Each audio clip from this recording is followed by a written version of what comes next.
وہ افراد جن کے گھروں کے معاملات حل نہیں ہوتے،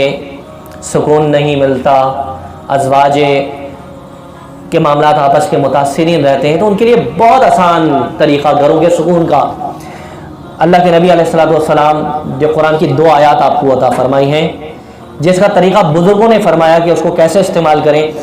نماز کی پابندی کریں، اور جب بھی نماز ادا کریں تو قاعدہ آخرہ کے اندر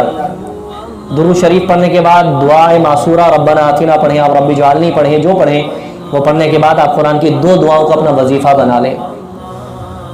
اللہم انی ظلمت نفسی ظلما کثیرا ولا یغفر الذنوب الا انت فاغفر لی مغفرۃ من عندک وارحمنی انک انت الغفور الرحیم۔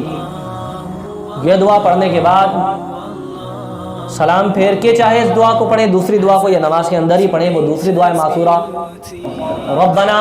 ہب لنا من ازواجنا وذریاتنا قرۃ اعین وجعلنا للمتقین اماما۔